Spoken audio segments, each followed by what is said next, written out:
Hello, everybody. I am Dr. Rosenna Bakari, your favorite empowerment expert, here with my good friend, Dr. Stephanie Singleton, my favorite folklorist. And this is the Healing Challenge podcast. And we are excited to have you here with us.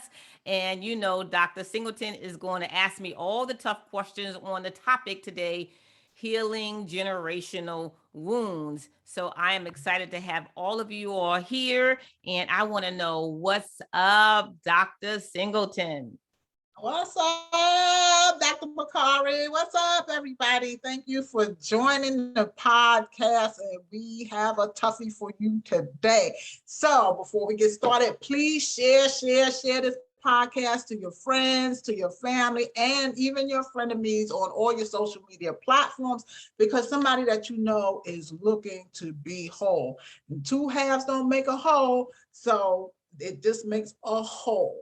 So don't forget to check us out at healingchallenge2022.com. Sign up for the challenge and drop us a line and let us know how you like the podcast. And, hey, ask Dr. Bakari a few questions for a chance to have it answered on our next podcast. So, and furthermore, before we get started, we want to give a shout out to Sharana in North Carolina. Hey, Sharana. Sharana is our very first subscriber to the Healing Challenge 2022. Thank you so much, Sharana. Welcome.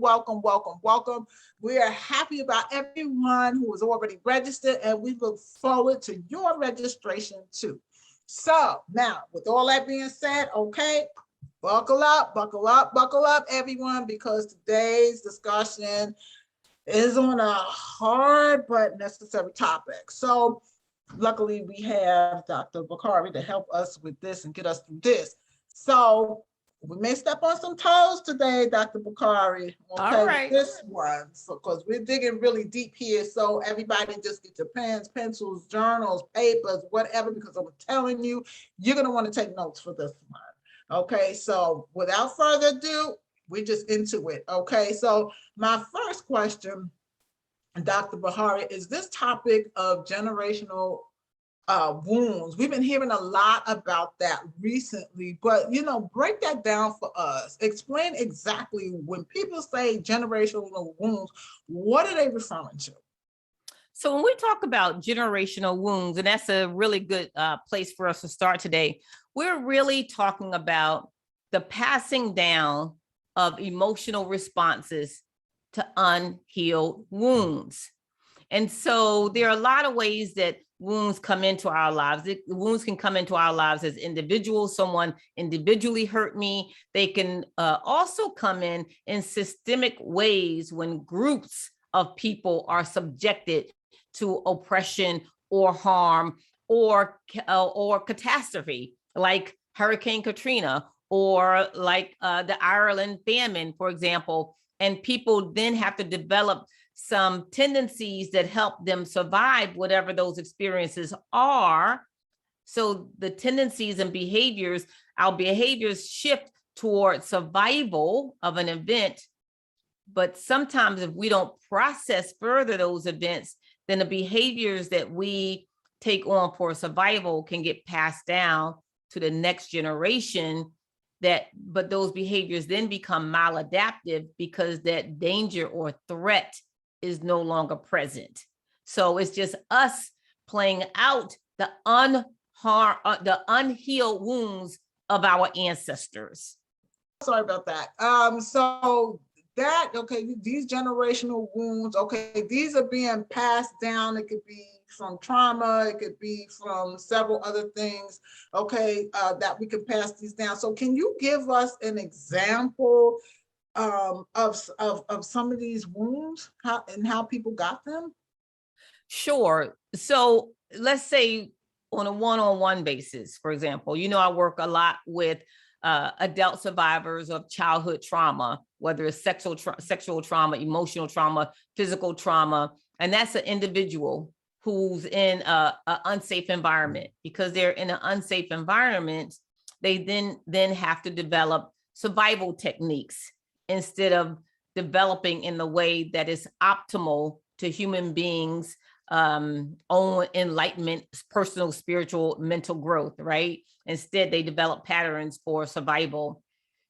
When those wounds are unhealed, then they pass those patterns down to the next generation. So, for example, one of those patterns may be, especially for adult survivors, often children who grow up in unsafe environments have tendencies to use, I'll say, invisibility as a superpower. Like that's a big one. And so the way to be safe is to be small, is to not ask questions, is to take care of other people and hope that they'll take care of you, right? Instead of having these soft landings where you can take risks, ask all the questions you want. You fall down, someone kisses your boo-boo and says, oh, it's gonna be okay. Oftentimes you don't get that, or you get that in an erratic way where you're also in danger at the same time. So one of the things that you have to, one of the ideas that you adapt or adopt to deal with the world and make yourself safe is developing an internal understanding that the world is an unsafe place. If the world is an unsafe place, right, you don't take risks, you make yourself small. Now you have children, then the first lesson you teach them is the world is an unsafe place. Even though you never do anything to put them in danger, even though their whole environment is relatively safe, but what gets passed down to them is that the world is an unsafe place. So they also don't take risks. They also tend to shrink themselves and use invisibility. But now invisibility is not a superpower. Invisibility is maladaptive to them.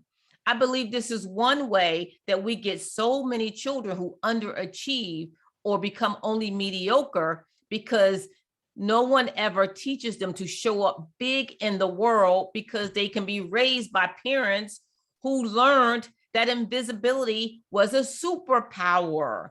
And so we forget to raise children using their voice as a superpower, taking risk as a superpower, being seen as a superpower. How much have you heard? Don't be seen, be heard, right? But that's a maladaptive thought in the world today, especially, right? So that's one way that we can pass down generational wounds. So even though nothing particularly horrifying ever happens to this person, they could be living out the wounds of their parents who may have had something personally happen to them. Same thing happens on a cultural basis, right? And we know too much now about the word called epigenetics, which is researching some of the ways in which these behaviors can play out based on what the generations before have experienced. So that's the term. You can look it up, epigenetics, that tells us how genes will become expressed, right, in an environment, depending on what's in that environment. So when something happens in that environment, epigenetics simply tell us it doesn't end in that environment. This behavior may get introduced in this generation and be carried down long after that generation is gone. So for example, we know for sure that we still have some maladaptive, may have been adaptive, but we're still using some behaviors that were prominent and important for us during slavery, for example, on both sides, slaves and the slave owners, right? People are still carrying maladaptive behaviors that were passed down to them. That's one of the reasons it's so important to start really addressing how race plays out in this country, because both sides are still carrying generational wounds. It happens. Let's take it and let's look at Ireland, or even Hurricane Katrina, where you have these catastrophes and people suffer greatly in their mental health and perhaps in how they see the world and their need for survival. And what we see is that generations later, these people, these survivors, communities that have had to survive these catastrophes have worse mental health than their peers or peer groups who did not have that experience. And so the point is that generational wounds means people are carrying out the behaviors that were developed before they were born, because we did not deal adequately with the wounds, or maybe we could not deal adequately with the wounds. And so we passed down the responsibility to heal those wounds. I'm going to say that. We passed down the responsibility to heal those wounds to the next generation. Yep. Oh my gosh. But as you were speaking and giving some of these examples about invisibility as a superpower, I'm like, oh my God, she is talking about my life. You know what I'm saying? Because I was raised in that generation where it really was, children should be seen and, and not heard. And and they meant that. Okay. No, they did. And Yeah. And they would tell you that constantly, and a lot of the adults weren't emotionally available. And it did take my voice. I was raised with a lot of perfectionism too, like get it right, no tolerance for, any mistakes, any failure. There was just no room for that, and if you didn't get it perfect, then I was called out my name, that type of thing, and forget about beatings, right? You got the beatings, with the switch, with the extension cord, which whatever they could get their hands on. And I know how some of it manifested for me later as an adult. It was the invisibility. Because it was, I don't want to be seen, because if somebody can see me, they can hurt me, and I don't want to be hurt. It resulted in a lot of, I'm really just throwing this out there, condensing it, because there was a lot that it really, a lot of unhealthy patterns, like you said, maladaptive patterns, that really impacted me so negatively, as an adult, but yeah, invisibility definitely was one. I had totally lost my voice. I am a survivor of sexual molestation. And you definitely lose your voice there. I totally, lost that voice. And it also brought about this this habit in me to make sure other people were pleased so I could be safe. So I was like the worst people pleaser, the dirtiest doormat anybody could really get, because I did all of this stuff wanting to be safe. And it even would play out on my jobs. If I did something, I would hide my light under a bushel, so to speak, because I didn't want out. I was like, oh my God, they're gonna find out that I'm not perfect. And that perfectionism leads to a lot of procrastination, because it's like, man, I gotta make sure, so I would sabotage myself. It's you have to, I can laugh about it now, but at the time I really thought that I was just losing my mind. It was just like, well, what is wrong with me?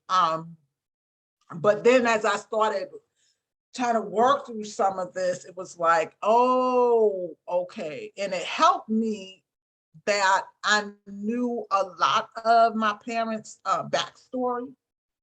So it helped me that way, not to like just totally hate them, because again, it was that abuse. They, my parents, they grew up in homes where there was a lot of domestic violence, going on. So they thought that was the way that you show love, even though they looked at it and was disturbed by it as they were children, but they picked that pattern up, And I know for the longest time, and I'm going to cut this short because, we want to get to all the nuggets you have for us today. But I also remember getting into abusive relationships, whether they were physically abusive, whether they were emotionally abusive, because I really honestly believe, I'm telling you, I believe that in order for me to be loved, I had to allow people to hurt me. The person who claimed they loved me to hurt me, and I just thought, I just thought some of this is normal, we would joke about getting hit with extension cords and shoes and, and all these type of things because, well, that was the culture, and it's later on that you realize like, oh my God, that was crazy. So I'm sorry to just take us on a tangent there, but what you said just struck me, so hard. I just totally identified with all of that passing down of wounds and behaviors, and we're thinking these things are normal. This is how it's supposed to be. This is a culture. This is how it's done, and this is like. And here we look around at the children or the adults, really, right? We look at the adults and like, dang, how are they so messed up? And it's like, it's the passing down of this stuff, and we don't want to talk about it. So, having said all of that, I'm just going to ask you this: how can adults learn to identify if they're acting out? A lot of their behavior is really acting out generational wounds. And what are some of those symptoms people can look for? Well, thank you. I appreciate the question, but I don't want to gloss over your vulnerability in responding to that topic. So I want to first say thank you for sharing that vulnerability, because I think a lot of people will feel the same way. It'll hit them the same way. And I want to say to the people listening out there, it's very intentional that Dr. Bakari and Dr. Singleton is bringing this information to you, because one of the things that we want to do, we are intentional about doing this in this Healing Challenge podcast, is being authentic and trying to give people permission to heal, no matter their titles or their position or their age. You're not too old to heal. You're not too intelligent to heal. You don't make too much money to heal. Like, everybody deserves a chance at the healing table as well. And we spend so much time trying to get to every other table that we never get around to the healing table. And you don't have to stop your life to heal. And healing should definitely not be about shame. Like, we can't come on to we can come on to the healing journey. We do come on to the healing journey in shame, but we can't let shame keep us from the healing journey, because our lives are our lives. And what we've experienced.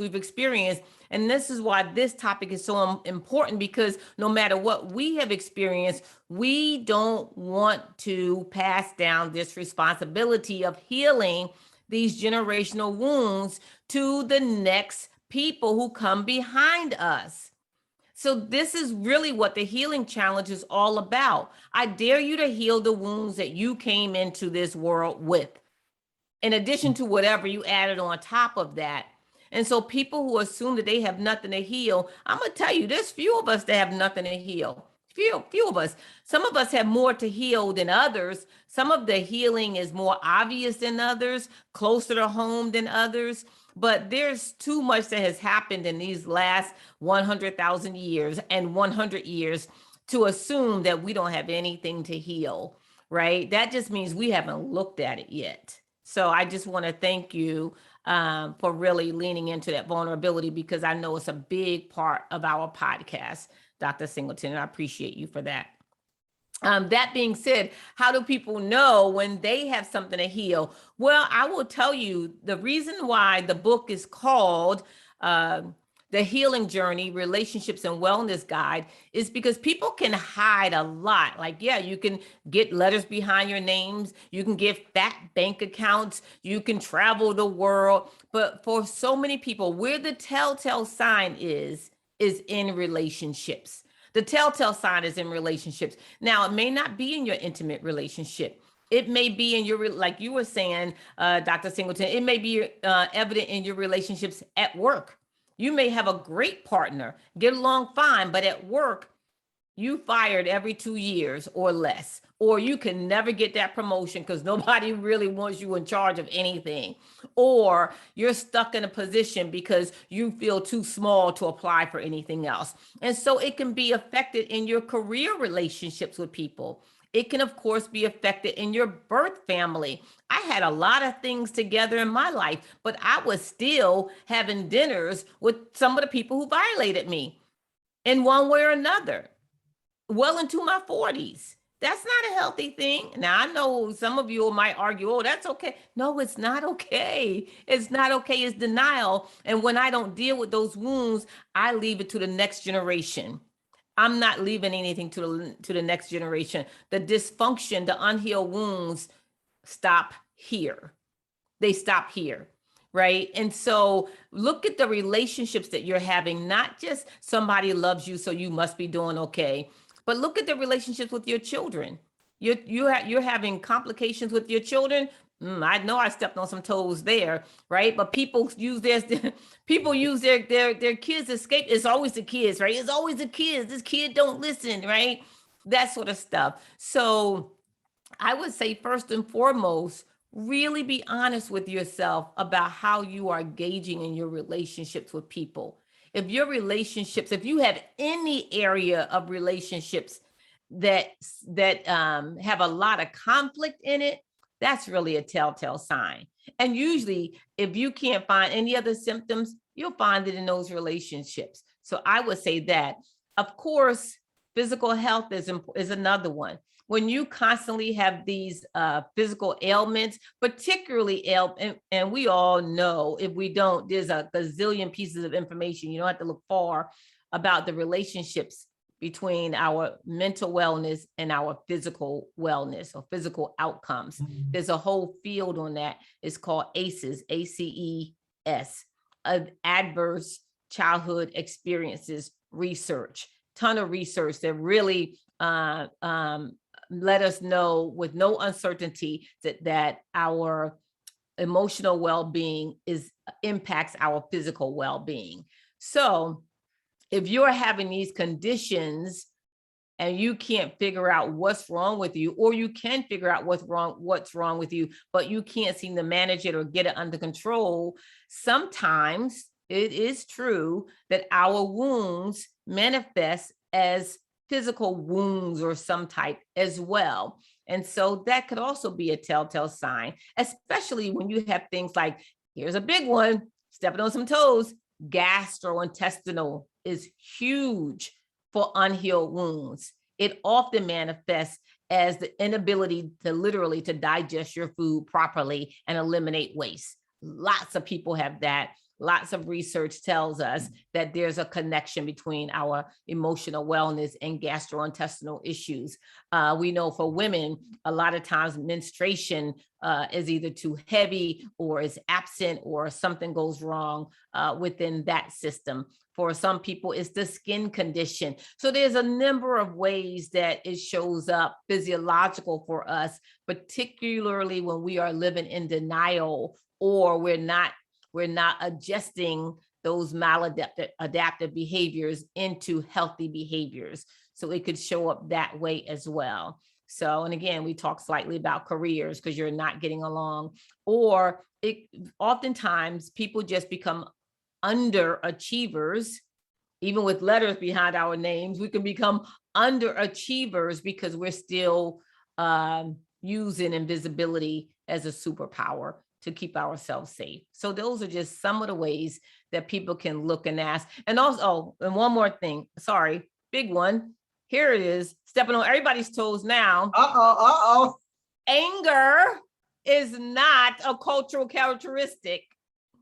If you cannot talk without shaking your head, I'm just saying, it may be some unresolved trauma there. We don't have to claim that because everybody don't have to talk and shake their head. Sometimes it's the belief that we're constantly living under threat that causes us to do that. That it's difficult to intake information without something being triggered because we're already on edge, right? And so anger, and again, this is part of what leads to so much conflict, but I just want to isolate that too. If there's constantly this discontent in you that makes that everything triggers you with a sense of anger or a sense of crying, somebody doesn't love me every time somebody doesn't return a text, right? So we call that really triggering our hypersensitivity. I don't like that we use the word hypersensitivity. Ooh, but that's what I'm leaning toward. There are better words than that to describe it because you are where you are. So I don't really like the word hyper anything, but sometimes when you have difficulty with emotional regulation, that's the word I'm looking for. Emotional regulation, because you are easily pushed toward anger or frustration or tears or sadness. You're easily pushed toward negative emotions in the ways that that makes you feel out of control. Nothing wrong with all of those emotions. We should experience all of those emotions. But when we experience them in ways that make us feel out of control, chances are we're living with generational wounds. Wow, thank you. That was a whole lot. I hope you guys were taking some serious notes or rewind this podcast. You know, I was so glad that you mentioned the physical ailments of, you know, just these generational wounds, because a lot of times we just think it's just here, and if we could just ignore it or whatever, or stay in denial, you know, whatever, that it'll all be okay. But the body is always telling. And I thought that it was interesting that you said that it's a lot of gastrointestinal, right? Because I know for me, I would not, my gut will tell me, we say, follow your gut, you know, follow your gut instinct, right? And because, you know, I had so much experience with being torn down, I didn't trust my gut. So it's like, yeah, it makes sense that I would have issues with gastrointestinal, because that stuff is trying to come up. Like, even when you mentioned about people being angry and they can't talk without, you know, the head and the this and the that, and just going off. And you go, hey, I mean, that's not a slam to anybody, because I was the queen of that. Okay, you understand what I'm saying? So this is not a slam to anybody. But even within that, in that anger, is that wound, that generational wound, trying to say, hey, I need to be addressed? Like, is that what's happening when the body is just holding all of this? We do hold it, yes. And the body will find many ways to release it. One is, you know, this excessive movement. And please don't, don't email me and tell me how culturally appropriate. I get that there are cultural nuances in there. Totally get that. I'm talking about beyond that. And even with cultural nuances, we can all adjust for variation in cultural context, etc. And so I'm talking about when you have this trait or characteristic that you cannot control or manage under any circumstances. So no matter what the circumstances, the behavior is always present without your conscious intervention. I'm saying that is likely a generational wound expressing itself, right? Crying is great. Everybody needs to cry, I think. But when you constantly have no control over the tears that come out of your eye, no matter what the circumstances or situation, doesn't matter if somebody just told you somebody died, or you watch sitting there in front of a movie, the 9:00 movie with tears coming, it all feels the same. It's just, all you know is that something is being released.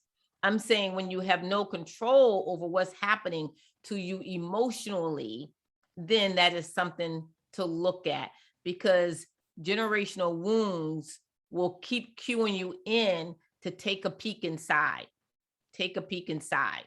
Take a peek inside. That's all it's saying. So absolutely, I believe that it's connected.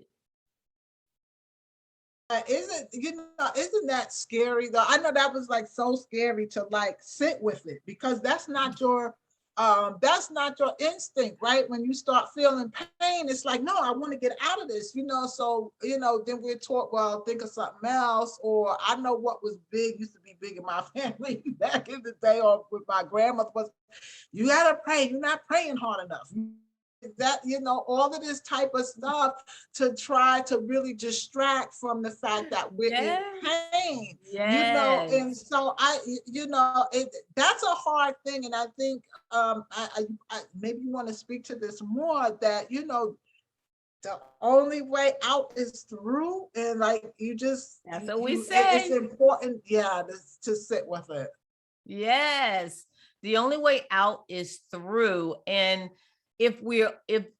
so the challenge is to sit in the moment where we can catch the reaction, catch the response, so we can hold it. We hold it long enough to look at it, examine it, maybe understand that it doesn't belong to us, or that it does belong to us, but it's time to release it. But if we're always reacting, just the tears, every time you talk to somebody, they just start crying. If you start crying every time I talk to you, I'm gonna stop talking to you. And if I stop talking to you, you're gonna stop getting feedback. Because people will literally, I've seen people like this. No one talks to them. They don't get feedback because no one wants to hurt their feelings. And so they don't get the feedback that they need to even heal the wound. It'll get passed down to the next generation. Something has to give. Something has to be contained to stop the response, to stop the reaction, so that you can develop a response instead of a reaction, to stop the reaction long enough for you to look at it and examine it. And if it belongs in the past, there are ways, i.e. therapy, empowerment, partner, counseling, you choose, but oftentimes we need some sort of support and assistance to help us look deeper, because we have been so invested in hiding instead of healing those wounds, especially when we are taught to be silent in it, right? Then we often need help releasing those. So yes, the idea of sitting with it, and if you can't sit with it alone, then find the appropriate help to show you how to sit with it and sit in it, sit with it with you. Don't sit in it with you, stewing, but sit with you in it. And that's like another challenge, right? Outside of sitting with it, is to just be, real about what's really happening. I know sometimes we look for what's out there. What is this? Is that? If that wouldn't have happened, then I would not have had this reaction, and it's like, well, then it's still the raging. And I know that was for me. It was like always, sometimes I was at a point where I could admit that it was me, but a lot of times I was just triggered by every freaking wonder that I could even get through a day, and so yeah, that's that's really hard to really sit and admit that, okay, I have to eat some of these situations I'm in, right? Like, it's like, okay, I'm getting into these relationships with abusive men. And then I used to sit around with some other women, and you could all say about how there's no good men out there, all men are dogs, this, that, and the other, right? And then you have some, well, this is what happens, in relationships. Sometimes so is that. But even all of that is learned behavior. But at some point I had to say, wait a minute. What is happening with me that I am attracted to people who are abusive? What is that? Where did that come from? Right? And then that's hard to even admit, oh, that's what I grew up with. That's what I know. Right? That's hard. But the thing is that if you want to heal, healing is not cakewalk. It is not a cakewalk. It's not for the faint of heart. It's just like people say, hey, healing is not for wusses. You just got to be sick and tired of being sick and tired of being sick and tired, and just ready to just say, okay, no, I'm going to do this because I'm tired of being in pain, right? So that leads me, I'm sorry, I didn't mean to go on a tangent here, but that leads me like to the next question, which is, what can we do as adults, right? Because there's always a lot focused on helping children heal wounds, right? But it's a lot of us adults, right? Unwittingly or unwittingly pass down those generational wounds. So what can we do as adults to begin to break the stranglehold that many of these wounds have on us? And I know that, awareness and acknowledgement are key, but okay, after one becomes aware of certain patterns, right? What can they do now to interrupt those patterns? Well, that's the $60,000 question. So, but it's also an opportunity for me to really encourage people to join this healing challenge. Join the healing challenge. Go to healingchallenge2022.com. Sign up today, like right now. What you waiting for? Go. Right? No, seriously, like sign up for the healing, because one of the things that we're trying to do in this challenge is normalizing the healing journey. So unfortunately, until people's lives fall apart, we're like the people who only go to the doctor when we're in pain.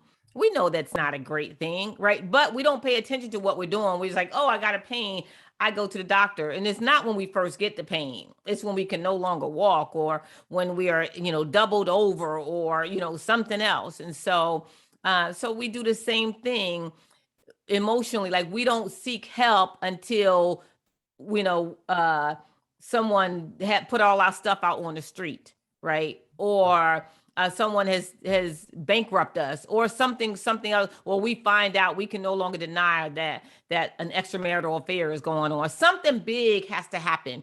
And I'm like, but if you just get on the healing journey and stay on the healing journey, then you will have a much greater bandwidth to deal with anything that comes up in your life.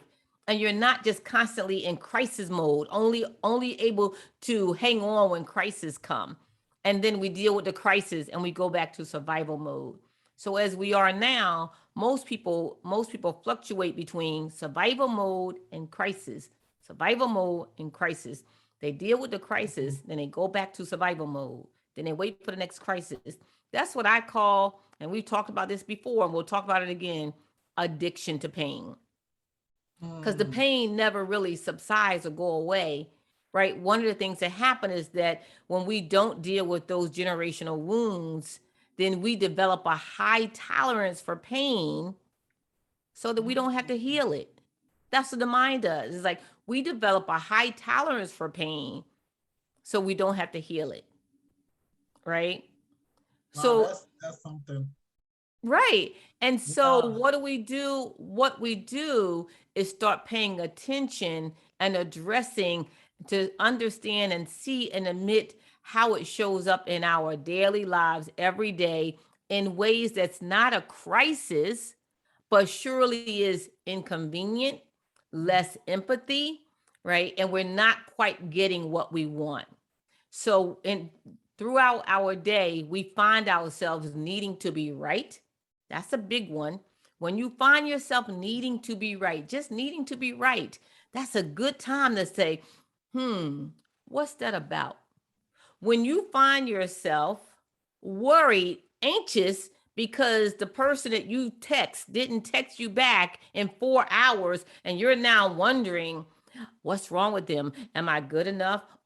Or you find yourself compromising and doing things that you don't want to do because you are really afraid that if you don't do these things, someone's not going to love you. Like, these are all sort of maladaptive behaviors that take us away from our most authentic selves, because, as you say, you stopped learning to trust that a long time ago.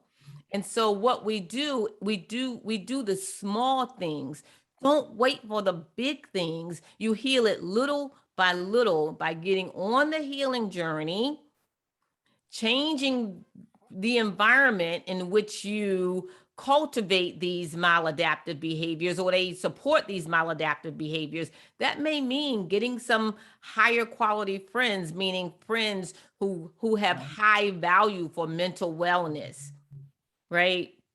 that may mean going to different places. I have some friends who will tell you we don't spend a lot of time together because their idea of a good time is going out and eating. That's not my idea of good time. Now, you invite me to the gym, I'm there, right? I'm there. I don't want to go out every time I don't mind, but that can't be the way our friendship survives. It's not my lifestyle. It's not my lifestyle. And so decide what you want your life to look like. And a good way to do that is by reading material on wellness. Again, a reason to have the book.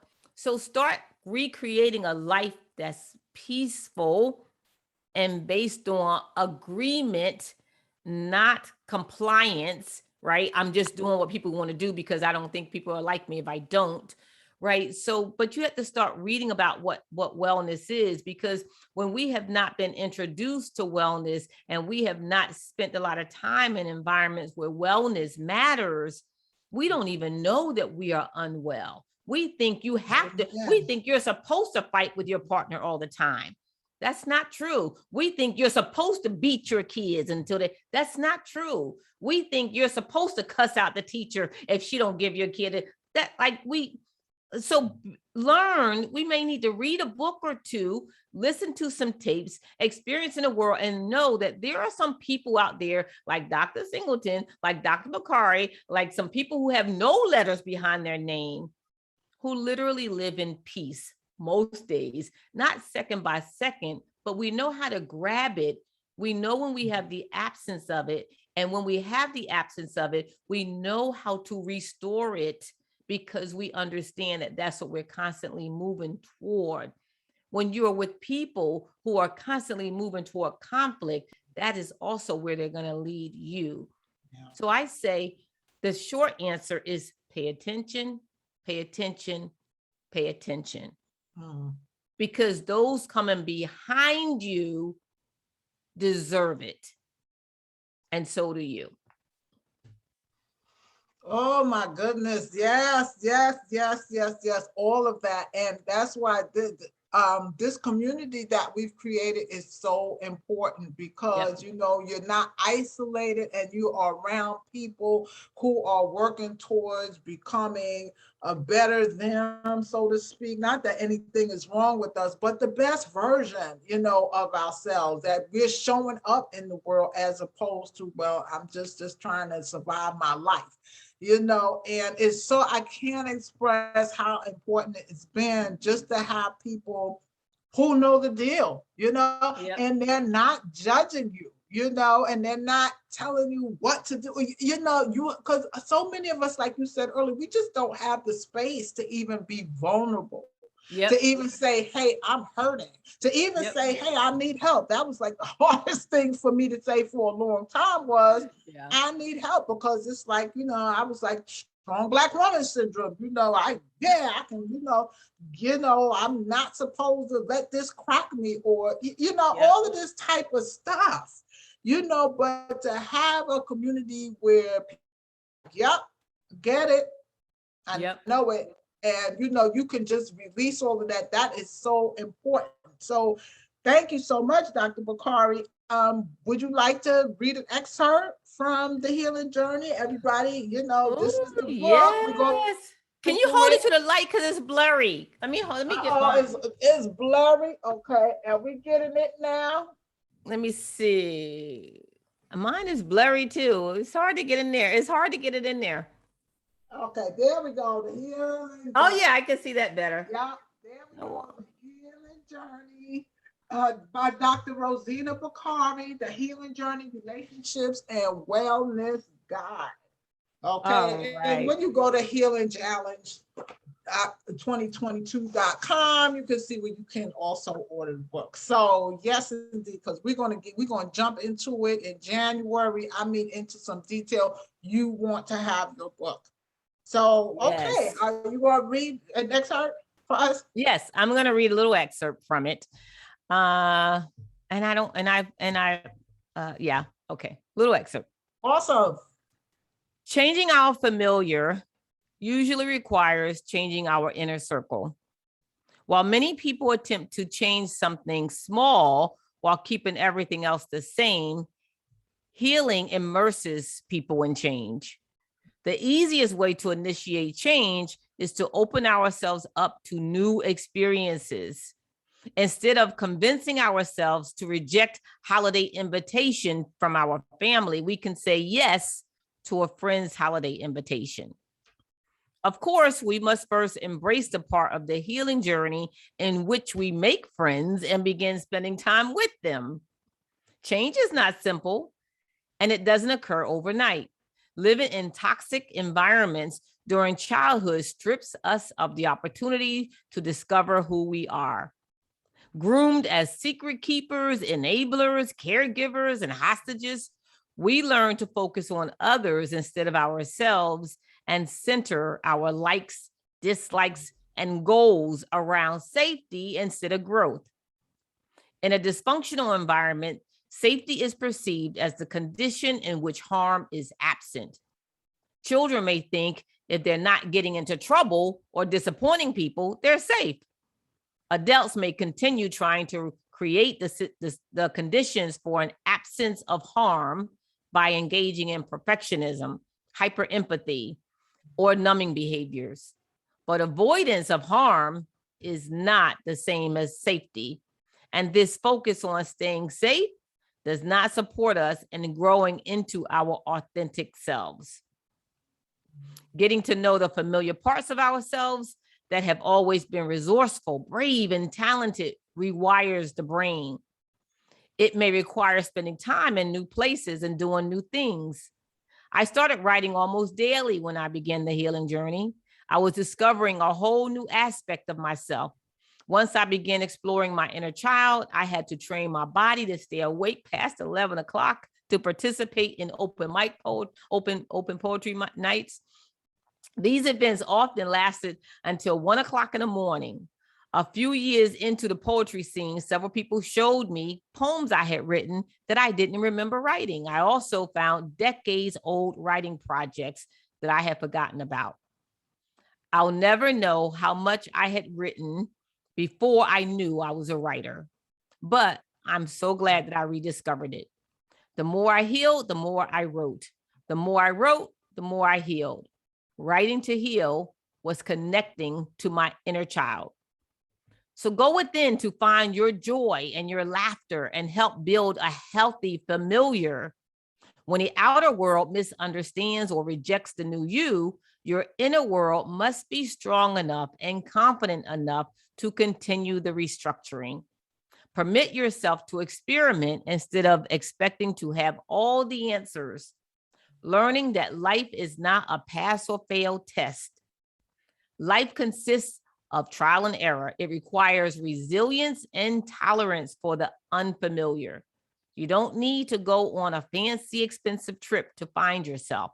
You can go to a friend's network meeting that you keep putting off because you hate being around people. You can sleep in on a Sunday morning instead of going to worship because it's what you've always done. Change your grooming patterns. Spend time with people of different races, ages, sexual orientations. Unscript your life. Then strip your life until you get to your most authentic self.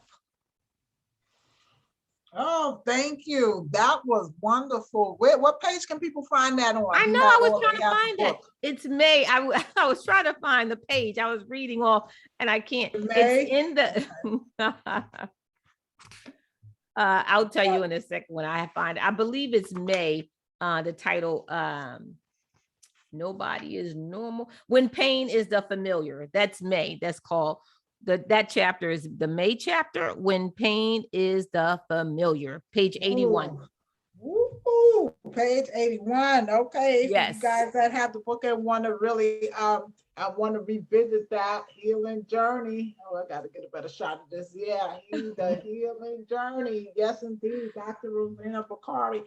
This has been heavy. I hope you all have learned something. This was a lot of good information, Dr. Bakari. I cannot thank you enough, because these were real gems and really gave people some homework to do, basically, right? Yes. Like pay attention,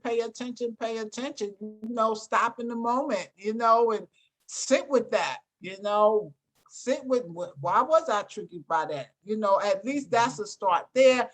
And once the 2022 comes in, we're gonna get into all kinds of, we're gonna just go through the weeds on that. So thank you again. Thank you all for joining us. Please, again, don't forget, share this podcast. Check us out at the Healing Journey, the Healing Challenge 2022.com, Healing Challenge 2022.com. Get involved, you know, invest in you, basically. I mean, what is it worth just to have peace of mind as you go through this world? Okay, moving through this world as you know, and not what you think people expect. So yeah, and definitely, again, drop us a line, ask Dr. Bakari some questions, and you may get your question answered on the air. We love you. Thank you so much, Dr. Bakari. Would you like to close us out? Thank you. And I always just want to say I appreciate you so much for sharing this part of the healing journey with me. So I love you. I love you. I love you. This is an honor. I appreciate it. You can drop the questions that you have that you want us to address in our next podcast. You can do that at, guess where? Healing Challenge 2022. There is a form at the bottom of that page, but before you get there, don't forget to stop and register because we really want to see you and share this process with as many people. We want to normalize the healing journey, and we want to see you here with us, being healthy in this healthy space. There's room for all of us here. So just want to thank everybody for joining and look forward to getting healthier with everyone. Oh, right. announcement. Before I forget, I almost forgot. November 14th is what, Dr. Singleton? It's the birthday bash. We have almost forgotten that. Oh my goodness. November 14th, I am having a birthday bash. It's virtual. And if you go on my page, on my Facebook page or my Instagram, that may be the easiest. If you go on my Instagram page, that's Rosenna Bakari, and look at the bio link, I think the birthday bash is the first link. There's also an invitation on Facebook. So yeah, and you'll see it around. Hopefully you'll find it. If not, then you can email me that question too, like, yo, where's the link to the birthday bash? And I will certainly share it with you. Everyone is invited as long as you know how to have good manners in a virtual community. You are invited. You do have to register so that we lessen the likelihood of people coming in with bad manners, because we know that's a thing now. And so we have to take proper precautions. And so that's why the registration is required. But I would love for all of you to come celebrate with me. It's a big birthday for me. So I'm not going to tell you what it is if you don't know it, but it's a big birthday. I want you all there, and I have so much good news to share with you all, and I want you there to celebrate with me. So November 14th, right. 2:00 Eastern time, 2:00 Eastern. So make your adjustments, you West Coasters, you. It's a Sunday, not this Sunday, but it's a Sunday. And so November 14th, I want to see people. Oh yeah, this is going to be great. Yes, I can't wait for the birthday bash. Yes, indeed. So come and celebrate, meet some other people, and get to talk with Dr. Bakari. What could be better? So yes, happy birthday in advance. I will be there. I will see you definitely on the 14th. We'll see you all hopefully on the 14th. Thank you so much and have a great day. Share. Thanks for joining.